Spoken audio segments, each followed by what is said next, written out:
temos uma convidada especial, Flávia Costa, né? Diretora executiva, proprietária da Web Flávia. Primeiro, um prazer tê-la pela primeira vez, você que sempre estava nos programas que eu estou, né? E agora veio aqui na Conte. Bom dia, Flávia. Bom dia a todos. Eu agradeço o convite, né? Uma honra estar aí. Numa situação que fomos desclassificados, eu falei, pô, gente, né? Mas estamos aí. E aí, qual foi a sua percepção do jogo? Como você vivenciou emocionalmente esse jogo do Brasil? Eu tava ouvindo um pouquinho antes vocês falando que eu fiquei chateada, gente. Eu fiquei chateada. Olha, gente, eu saí da frente da TV, era 2h30, quase 3 horas da tarde. Eu fiquei bem chateada, bem abalada. Meu lado empresarial comemorou que a gente não tem mais feriado, né? Vamos ter uma semana útil bacana aí pela frente, mas, pô, a gente merecia, né? Merecia. Fiquei até com uma dosinha do Neymar, do Richarlison, assim, deu uma dosinha. Mas, né, acho que o brasileiro vai sofrer bem mais do que eles. Eu vi o pessoal comentando algumas reações no Twitter. E o comentário geral é que dessa vez a gente realmente acreditou que poderia ser, né? Eu acho que tem as outras Copas a gente dava uma forçadinha de barra para acreditar, né? Tava. Eles nos enganaram bem em alguns momentos, e né? Nessa parece que realmente... No primeiro gol do Richarlison a gente acreditou muito. Quando o Neymar driblou o goleiro também a gente acreditou muito. Mas, né... A gente... Foi assim, é uma derrota que durante o jogo a gente jogou melhor. O nosso jogo foi mais... A gente procurou mais o gol, procurou mais a vitória, tá? A Croácia, ela joga daquele jeito. Sofrida, sempre. Ela não vence e fala assim, nossa, ela venceu arrasando. É aquele estilo dela jogar, né? Só que assim, eu acho que tem aí um excesso de confiança, né, Jenison? Porque estava 1-0. Custava trancar esse gol? Tava 1-0, o que vai passar na cabeça dos brasileiros é o seguinte: faltavam 4, 5 minutos e estávamos com 1-0 na frente. Então esse é o principal motivo. E antes, o Tite tinha falado pro Rodrigo recuar e o Neymar também pedindo pro time recuar. Tanto é que depois que sai o gol da Croácia, o Neymar dá uma bronca no jogador. Eu falei pra não subir e tava lá, né? Então... Talvez esse seja o momento, né? A Croácia é um time envelhecido, é um time já cansado, só que tem jogadores técnicos que podem decidir o jogo e decidiram.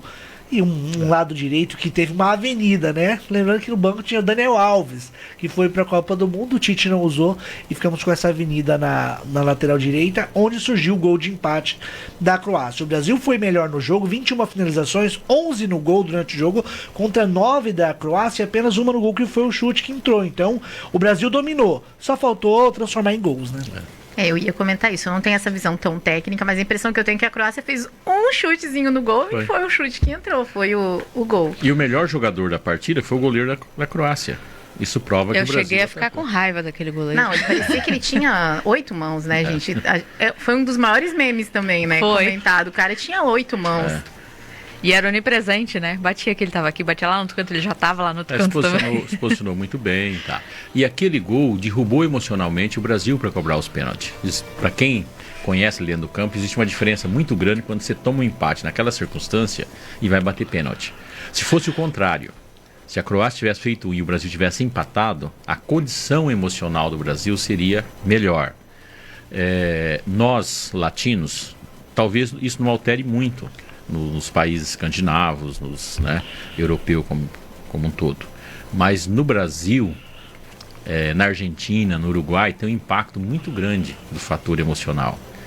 O fato de ter tomado o empate naquela circunstância, os jogadores não foram confiantes para a bola. Nós tivemos o Pedro foi o que bateu com um pouco mais de confiança. Mas os 3 batedores, mesmo o Casemiro que fez o gol, não bateu com confiança. Tanto que ao bater ele sentiu um alívio tão grande que eu acho que ele imaginou que a gente estava vencendo. Tanto que ele foi pegar a bola e entregar para o outro bater assim. Não é irregular, mas é indevido você fazer isso, né? Ainda mais para quem que ele entregou a bola. Mas por isso que eu acredito que o nosso melhor batedor de pênalti tinha que ter sido o primeiro a bater pênalti. Para você já chegar com confiança, para você, né, dar uma intimidada no adversário, né, mas não foi o que aconteceu. E mais, a Croácia tinha passado do Japão nos pênaltis, com 3 defesas do Mihajlovic catando pênaltis japoneses. Foram muito mal batidos.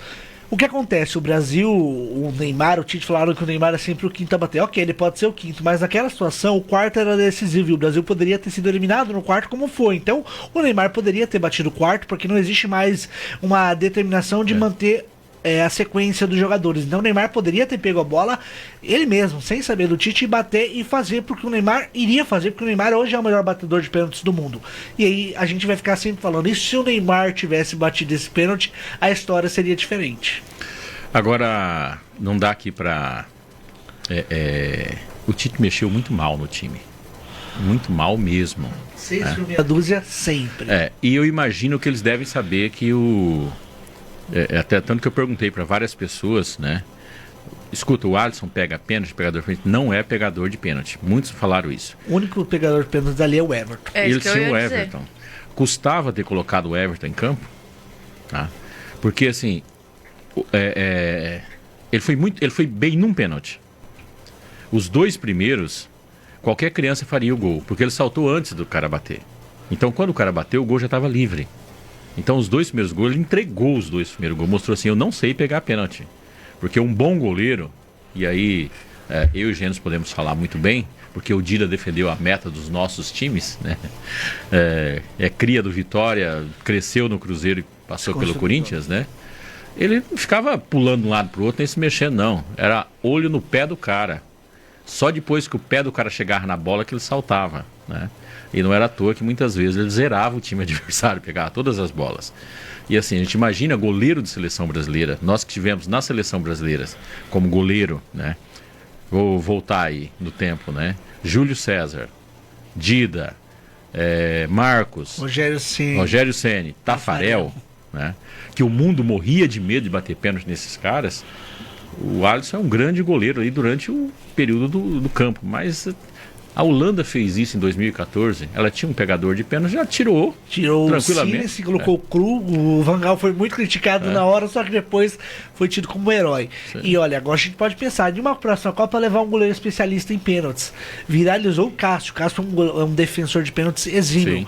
Se ele estivesse no banco, o Tite poderia ter feito essa substituição, porque teríamos garantia de pelo menos um pênalti defendido. O Alisson historicamente não defende pênaltis e a gente sofreu, né? Mas o Everton, eu lembro da final das Olimpíadas, que é aquela que nós ganhamos em cima da Alemanha. Ele pegou acho que uns 2 ou 3 pênaltis. Ele tinha especialista em pênaltis. Só que o Tite é essa questão, ele troca 6 por meia dúzia, ele não pensa fora da caixinha. Esse é um grande problema nosso, né? Ele não consegue utilizar os seus jogadores, valorizar o que os seus jogadores têm de melhor. Ele quer que os jogadores entrem na sua caixinha, e esse é um problema, né? O Tite, é difícil a gente apontar um culpado, mas o Tite tem grande parcela de culpa por conta dessa preparação, por conta de não ter levado um psicólogo.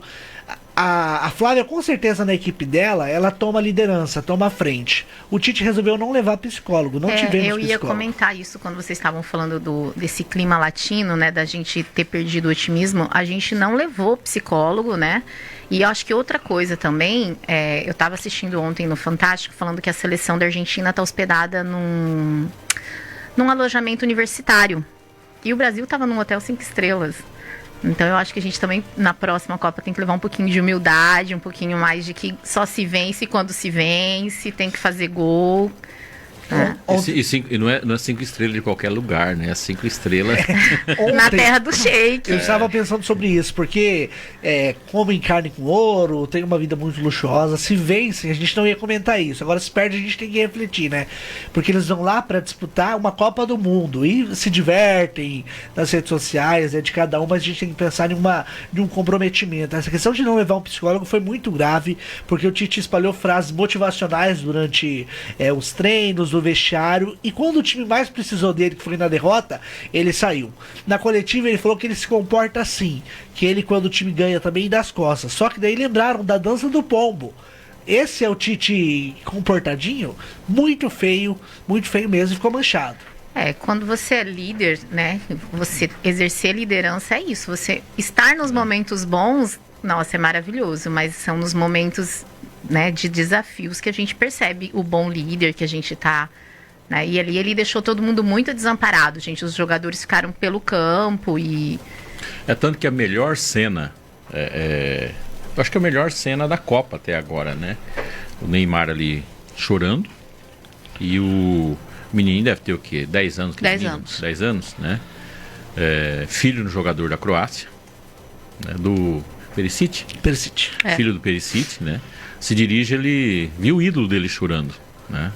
Apesar do pai dele jogar no outro time, a bandeira do outro time, a gente sabe, a Croácia é tanto machucada por guerras, principalmente recentemente, mas a vida toda, então eu sou muito patriota, muito voltado ali, e ele vê o ídolo dele chorando, o menininho resolve dar um abraço, né? Como sempre, o segurança quase estragou tudo, teve muito perto de estragar tudo. Né? Daniel Alves, que deu um puxão. Daniel Alves também ali, né? Mas porque o Daniel Alves virou o psicólogo, ele que foi pro campo segurar os jogadores, sabe? Inclusive o daí faltou a sensibilidade de ver que naquele momento ele não deveria ter interferido. O Cleiton Slaviero no YouTube falando que é claro que teríamos problemas nesse sentido de não levar o psicólogo. Sem dúvida, sem dúvida. Lembrando que a última Copa que a gente tinha, nós estávamos lá com a Ana Maria Fleury, que é uma das maiores psicólogas coletivas do Brasil, ao lado do Felipão, cuidando de jogadores que tinham passado por traumas enormes, como o Ronaldo Fenômeno. É tanto que está aí ainda para as pessoas que quiserem assistir o filme do Ronaldo Fenômeno, onde vai mostrar claramente o medo que ele estava do último dia.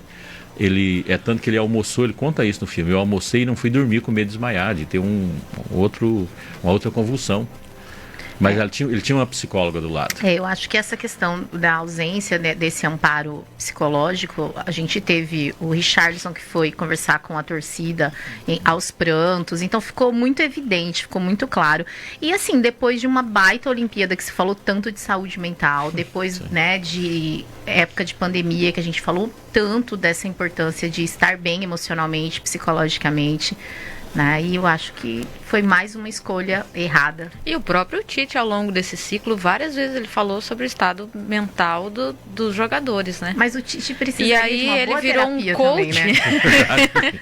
Ele tá precisando de uma boa terapia, né? De uma dinâmica de confiança, de companheirismo. Ouvir o Tite é bem difícil. Agora, você falou muito bem, né? Nas Olimpíadas, Simone Biles abriu mão de disputar por conta da saúde mental e acabou não levando o psicólogo. Então, é um erro grave dessa comissão, com certeza. E aí vem uma questão, né? Vamos colocar o nosso foco no Tite. A gente pode pegar, assim, se a gente tivesse que... Aí eu acho que cada um tem uma opinião diferente um do outro. Se eu fosse colocar numa escala, numa régua, qual o grau de responsabilidade do Tite em relação à derrota? Se a gente colocar que é um técnico que vem de uma outra Copa do Mundo e chegou nessa, e a derrota não foi porque o time adversário foi superior dentro do campo em relação ao nosso, foi porque o time nosso perdeu pra gente mesmo, perdeu quando a gente atacou trabalhadoramente, quando mostrou descontrole emocional, quando foi bater pênalti não estava bem emocionalmente, quando o goleiro que estava para cobrar pênalti parece que não tinha treinado, porque todo mundo ali sabia no canto que todo mundo bate, né? E o nosso goleiro não sabia, eu coloco 90% nas costas do Tite. E aí vem outra questão, quando a gente pensa em termos de futuro. O Tite, ele ainda é, dos nomes brasileiros, o melhor técnico. E como que fica o futuro do Brasil em termos de futebol? Pegar técnico de fora, gente. Inclusive, tem uma pergunta de um ouvinte, perguntou quem seria o próximo técnico da seleção brasileira, Juciliene. Olha, você falou do Ancelotti, né? É um bom nome. Estão cogitando Diniz, Abel Ferreira, Cuca. Agora o que vão ventilar de novo. Cogitou-se de tudo, inclusive. Que isso. Eu vou por alguns princípios. O Cuca de jeito nenhum.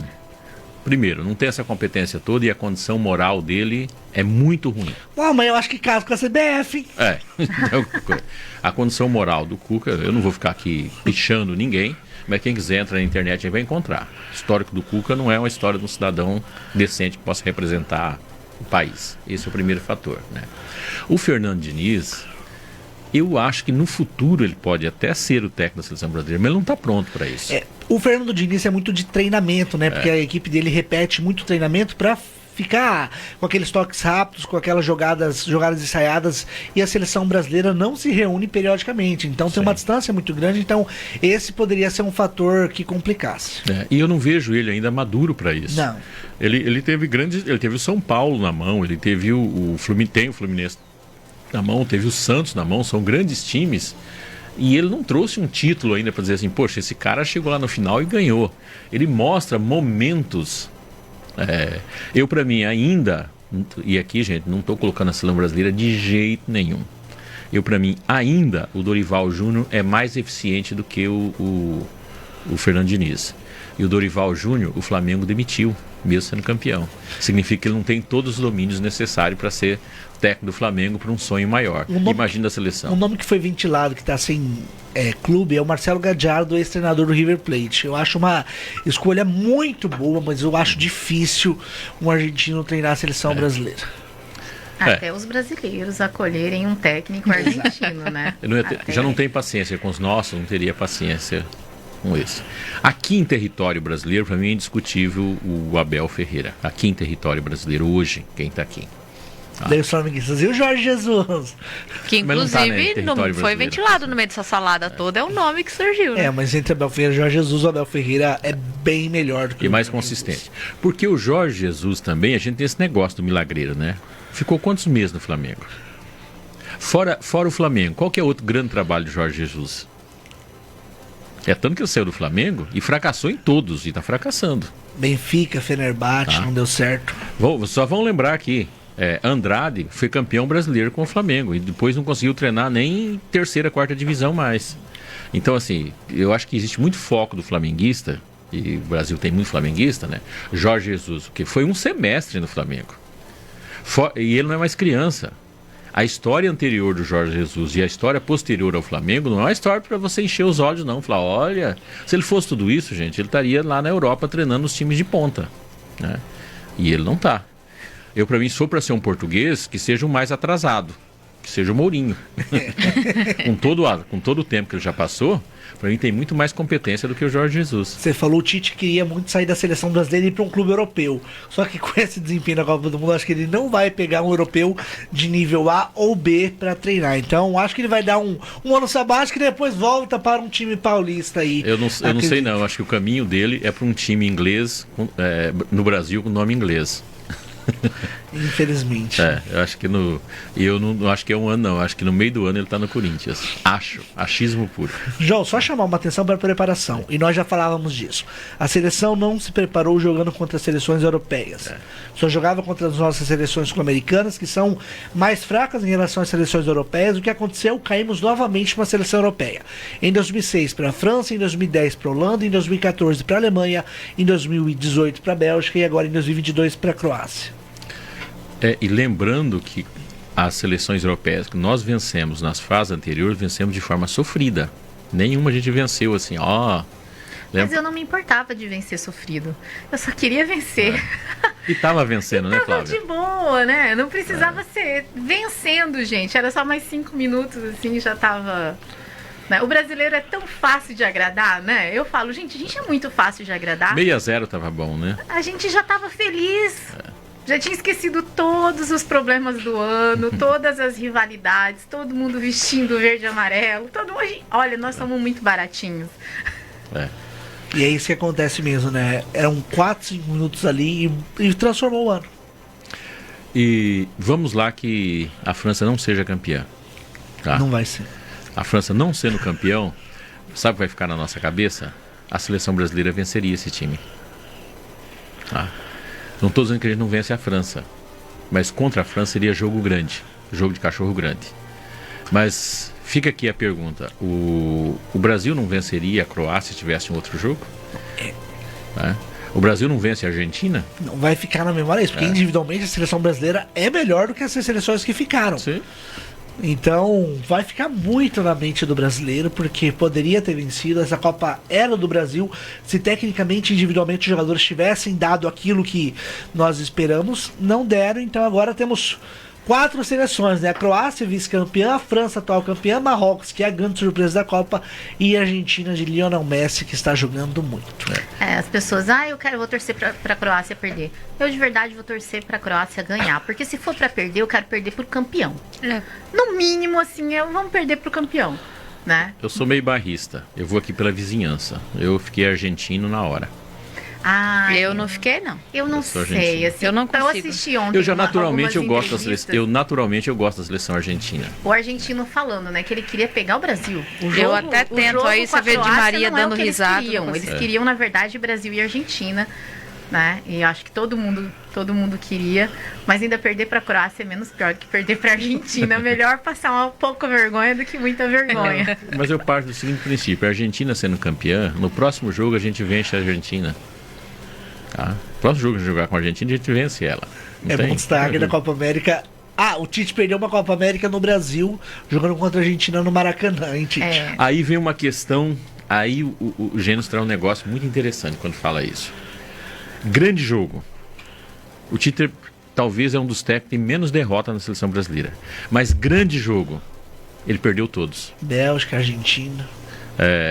Venceu a Argentina no outro momento. Não era um jogo válido. Jogo com validade, nós não vencemos a Argentina. A Bélgica estava bem, nós perdemos para a Bélgica. A Croácia não chegou nem a ser um grande jogo, nós perdemos para a Croácia. Então, assim, grandes jogos nós não vencemos com o Tite, apesar desse tempo todo. Olha, grandes jogos, eu quero lembrar do técnico da Arábia Saudita. Vocês viram o vídeo dele com os jogadores dentro do vestiário. Ele não fala a língua dos caras, ele precisava de um tradutor o tempo todo, mas é a questão, a força moral e energética que um treinador tem sobre a sua equipe, porque você é o líder, você tá ali, né? Metamodelando, eles estão metamodelando você o tempo todo. Então eu acho que a gente percebe, foi um cometa a Arábia Saudita, mas ali ficou muito claro, quando você fala, eu ponho 90%, né, de culpa no Tite, mas ele tinha decisão, ele tinha o poder de alterar, de não alterar, né, e também o poder de motivar, o poder de fazer acontecer. Ele tinha que ter esse magnetismo e envolver toda a equipe. O campo profissional hoje, tanto para Olimpíadas, para os atletas de alto rendimento, vamos colocar assim, atletas de alto rendimento no geral. Um atleta de futebol também é um atleta de alto rendimento.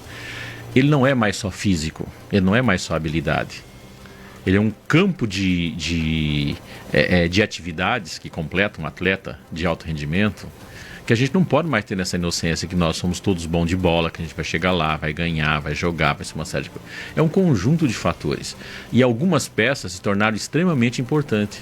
É aquilo que dentro da empresa a gente trabalha com o CEO, o grande líder, né? A pessoa que dá o direcionamento. E eu acho que mentalmente nós não estamos bem. Não é o Tite. Eu acho que tem um reflexo um pouco do Brasil que não está bem mentalmente. Nós temos dificuldades muito grande de lidar, por exemplo, com o sucesso do outro. Nós temos uma dificuldade enorme. A gente nunca teve, né, o não aceitar as fraquezas. A gente precisa aceitar as fraquezas. A gente vive um país que as pessoas não aceitam a fraqueza mais. Se não for assim, vai ser desse jeito, vai ser daquele jeito, tá? Outro fator, nós misturamos as coisas. A vida não é uma paçoca. Política é política, religião é religião. Não é que não se discute, mas se discute política dentro de um campo político, se discute religião dentro de um campo de religião, se discute negócio dentro de um campo de negócio. Quem gesta a empresa, e a Flávia sabe disso, se você começar a trazer outros fatores para dentro da sua empresa, você não resolve nem os outros fatores e estoura com a sua empresa. E a gente dá uma olhada aí, né, para uma relação de comentário, principalmente a política se misturou junto, uma série de fatores ali, e aí vem um pessoal assim que tem um histórico bravo, né, Jenson?